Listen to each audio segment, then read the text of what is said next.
నమస్కారము. అందరికీ విశ్వావసునామ సంవత్సర శుభాకాంక్షలు. ఈ సంవత్సరము రవి రాజు అగటంతో గురువుకి సస్యాధిపతిగా ఇచ్చారు.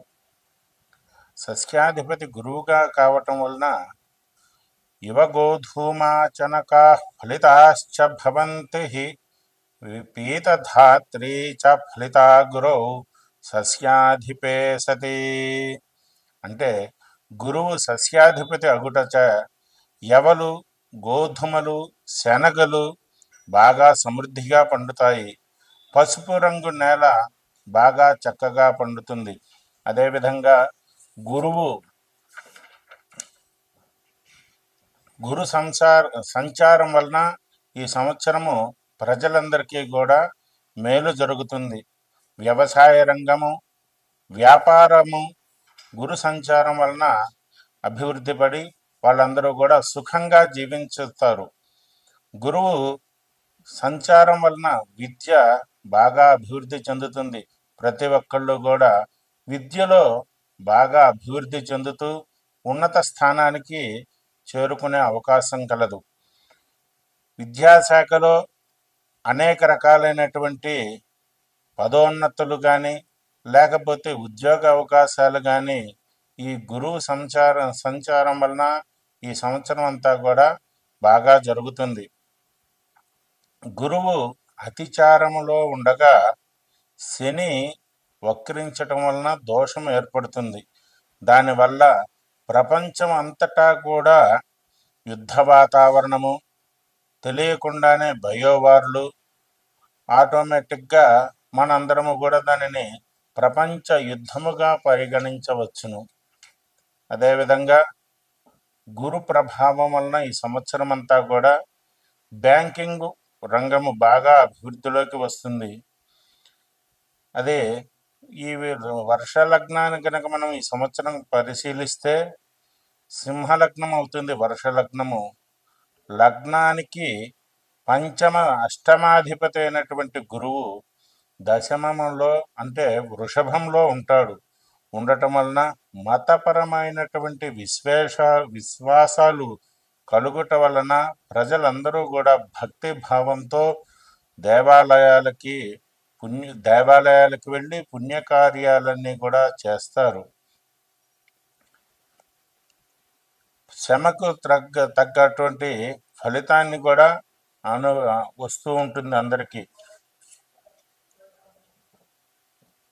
గురువు చంద్రుడితో కలిసి ఉన్నందున తూర్పు నాయకుల విరోధములు, ఉత్తరమున పంటల అభివృద్ధి, దేశానికి దక్షిణమునగా ప్రజలకు మానసిక బాధలు, లగ్నానికి గురు దృష్టి ఉండటచే గొడవలు కారణంగా ప్రజలందరూ కూడా ఆధ్యాత్మిక దృష్టి వైపు వెళ్తూ ఉంటారు. ఇక ఈ విధంగా గురు ప్రభావం వలన విద్యార్థులందరూ కూడా అనేక రకాలైనటువంటి విజయాలు అందుకుంటూ ఉంటారు. గురువు ఈ సంవత్సరము ప్రారంభం నుంచి వృషభంలో ఉంటాడు. మే 13 వరకు 2025 వరకు కూడా గురువు వృషభ రాశిలో సంచారం చేస్తూ ఉంటారు. తర్వాత 14 నుంచి మిథున రాశిలోకి, తర్వాత 18 అక్టోబరు 2025 నుంచి కర్కాటక రాశిలోకి గురువు ప్రవేశించబడును. ఈ యొక్క గురువు స్థితి ఫలం ఎలా ఉందయ్యా అంటే మధ్యమ వృష్టి, సస్యహాని, స్త్రీ శిశు పశువులకు హాని, రాజయుద్ధము, అదేవిధంగా భయము, ధాన్యానికి మధ్యలో ఉన్న మధ్య ధరలు అంటే అనుకూలంగా కాదు అట్లాగని వదిలివేసేటట్టు కాకుండా మధ్యలో ఉంటాయి వాళ్ళకి ధరలు. అచ్చటచ్చట అధిక వృష్టి, సువృష్టి, సస్యశ్యామలు మధ్యమము, ప్రజలకు ఈతి బాధలు, రాజుకు నిరంతరము కూడా యుద్ధ సన్నాహాలు, సస్యవృద్ధి, అదేవిధంగా గో సమృద్ధి, శుభి గో సమృద్ధి, అందరికీ కూడా సుజనులకు సుఖముగా ఉంటుంది. గురువు ఈ సంవత్సరము వక్రించటం వలన గురువు వక్ర ఫలితము సుభిక్షము, అధిక వస్త్రోత్పత్తి, ఎక్కువగా వస్త్రాలను ఉత్పత్తి చేయటం ఉంచుతారు. ప్రజాజీవనము సాధారణంగా ఉంటుంది. 3 రాసుల సంచారం వలన గురువు ఈ సంవత్సరము మొత్తము కూడా 3 రాసుల్లో సంచారం చేయటం వలన శుభ ఫలితాలు కన్నా కీడించేటువంటి అశుభ ఫలితాలు ఎక్కువగా మనకు గోచరిస్తూ ఉన్నాయి. గురువు విద్యార్థులందరికీ కూడా అనేక రకాలైనటువంటి చదువులను నేర్పేటువంటి గురువు. ఈ విధంగా గురు సంచారము ఈ విశ్వావసు నామ సంవత్సరములో చాలామందికి అనుకూలంగాను, విద్యార్థులందరూ కూడా ఉన్నత శిఖరాలకు చేరుకోవడానికి, అదేవిధంగా వృత్తి వ్యాపారాలన్నీ కూడా అభివృద్ధి పదంలో తీసుకెళ్ళడానికి గురువు చాలా అనుకూలంగా ఉన్నాడు. ఇక పోతే 12 రాసులు మేషం నుంచి మీనం వరకు కూడా రాసుల యొక్క ప్రభావం గురువు ప్రభావం రాసుల మీద ఎలా ఉన్నదో మనం తెలుసుకుందాం. తదుపరి వృషభ రాశి.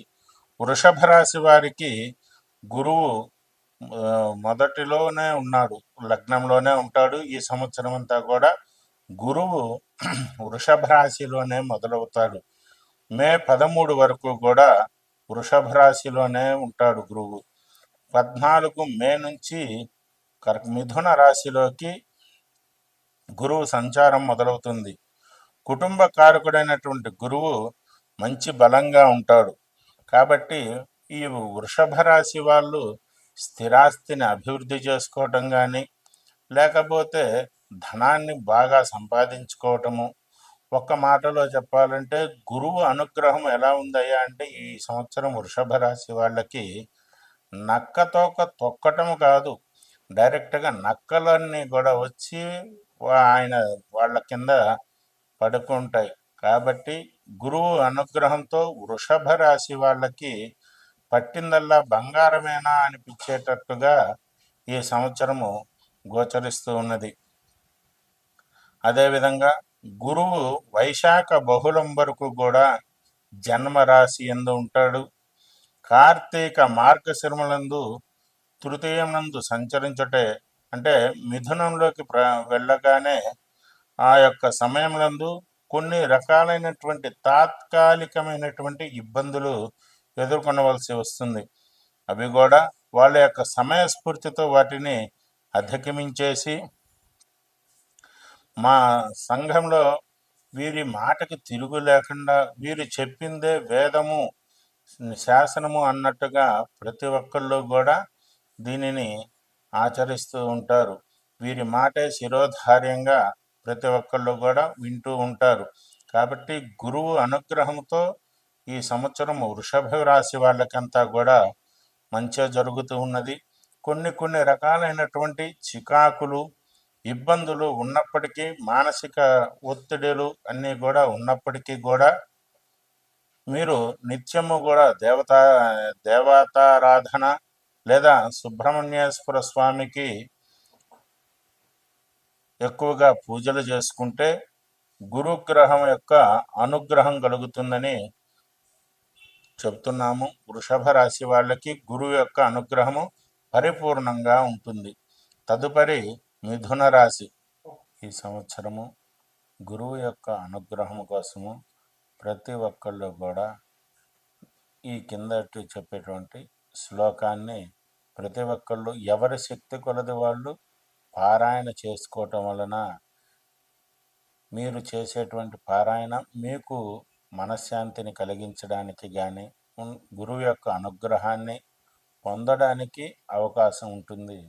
శ్లోకం ఏమిటంటే, దేవానాంచ ఋషీణాంచ గురుకాంచన సన్నిభం బుద్ధిమంత్రం త్రిలోకేశం తం నమామి బృహస్పతిం అనేటువంటి ఈ యొక్క శ్లోకాన్ని అన్ని రాసుల వాళ్ళు ప్రతి ఒక్కళ్ళు కూడా ఎవరి శక్తి కొలది వాళ్ళు సంఖ్య ప్రమాణం కాకుండా మీ శక్తి కొలది పారాయణ చేసుకుంటూ ఉంటే గురువు యొక్క అనుగ్రహత కొంతలో కొంత లభించేటువంటి అవకాశాలు ఉన్నాయి. అదేవిధంగా ప్రతి రాశి వారికి కూడా ఈ యొక్క గురువు పరిపూర్ణంగా అనుగ్రహించి వాళ్ళకు ఉన్నటువంటి ఈతి బాధలు, చిన్న చిన్నటువంటి మానసికటువంటి బాధలు కానీ లేకపోతే ఆందోళనలు ఇవన్నీ కూడా తొలగిపోయి ప్రతి ఒక్కళ్ళు కూడా సుఖంగా ఉండాలి. ఉన్నటువంటి చేసేటువంటి పనులు కానీ వృత్తి వ్యాపారాలు ఏవైనా సరే ఆ యొక్క గురువు అనుగ్రహంతో సుఖంగా ఉండి ఉన్నత శిఖరాలకి చేరుకొని ప్రతి ఒక్కళ్ళు కూడా సంతోషంగా ఆనందంగా ఉండాలని కోరుకుంటూ ఉన్నాము. విశ్వావసు నామ సంవత్సరంలో ప్రతి ఒక్కళ్ళకి కూడా అంతా మంచే జరుగుతూ ఉంటుంది, ఎటువంటి ఇబ్బందులు ఉండవు. కాకపోతే విశ్వావసు అంటేనే విశ్వాసము అని. విశ్వాసము అంటే మన మీద మనకు విశ్వాసం ఉండాలి, అదేవిధంగా చేసే పని వల్ల విశ్వాసం ఉండాలి. ఈ యొక్క చిన్న చిన్న ఇబ్బందులు కానీ లేకపోతే బాధలు కానీ కూడా తొలగిపోయి సుఖంగా ఉండాలి అంటే గురువు యొక్క అనుగ్రహం ప్రతి ఒక్కరికి కూడా కావాలి. కాబట్టి ప్రతి ఒక్కళ్ళు కూడా ఈ యొక్క శ్లోకాన్ని ఎవరి శక్తి కొలది వాళ్ళు పారాయణ చేసుకుంటూ సుఖంగా ఉండాలని కోరుకుంటూ ఉన్నాము.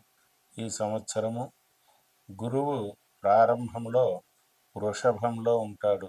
అంటే ఉగాది నుంచి మార్చి 30 నుంచి వృషభంలో గురువు సంచరిస్తూ మే 13 వరకు కూడా వృషభ రాశిలోనే సంచరిస్తూ ఉంటారు.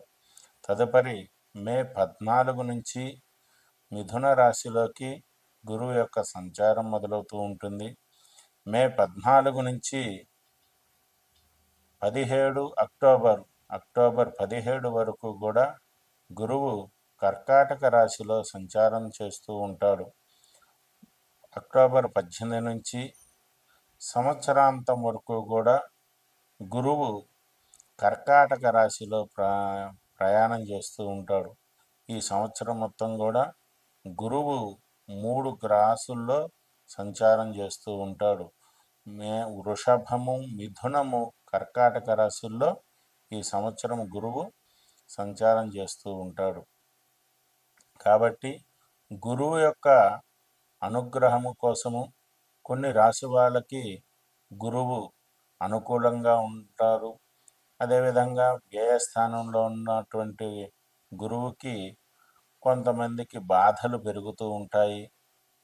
వ్యయస్థానంలో అంటే గురువు వృషభంలో ఉంటే మేషరాశి వారికి ఈ యొక్క వ్యయ బాధలు కానీ, అదేవిధంగా మీనరాశిలో ఉంటే వ్యయ బాధలు, ఇట్లా అనేక రకాలైనటువంటి బాధలు వస్తూ ఉంటాయి. కాబట్టి వ్యయస్థానంలో ఉన్నటువంటి గురువుకి పరిహారంగా ఎవరి శక్తి కొలది వాళ్ళు దాన ధర్మాలు చేసుకుంటూ ప్రతి నిత్యము కూడా నిత్య దేవతారాధన, ఇంట్లో ఉన్నటువంటి దేవుళ్ళని పూజించుకుంటూ సుఖంగా ఉండవలసిందిగా కోరుచూ ఉన్నాము. అదేవిధంగా కొన్ని రాసుల్లో గురువు సంచారం వలన కొన్ని రాసుల వాళ్ళకి ఇబ్బందులు కలగవచ్చును. లేదంటే కొన్ని నక్షత్రాల వాళ్ళకి గురువు అనుకూలంగా లేకపోవటం వలన వాళ్ళు అనేక రకాలైనటువంటి మానసిక ఇబ్బందులు పడుతూ అనేక రకాలైనటువంటి క్షోభను అనుభవిస్తూ ఉంటారు. గురువు అనుగ్రహం లేకపోవటం వలన వస్తుంది అనుకున్నటువంటి ప్రమోషన్ కానీ, లేకపోతే వ్యాపారంలో ఈ సంవత్సరం నాకు లాభం వస్తుంది అనుకున్నా కానీ అది చేజారిపోయేటువంటి అవకాశాలున్నాయి. దగ్గరగా వచ్చి పూర్తిగా మనదే అనుకునే సమయంలో యొక్క గురువు అనుగ్రహం లేకపోవటం వలన అది చేయి జారిపోయేటువంటి అవకాశం ఉన్నది. కాబట్టి ప్రతి ఒక్కళ్ళు కూడా గురువుకి నమస్కారం చేసుకొని ఆ యొక్క గురువుని గురుగ్రహం యొక్క అనుగ్రహం పొంది సుఖంగా ఉండాలని మనస్ఫూర్తిగా కోరుకుంటూ ఉన్నాము.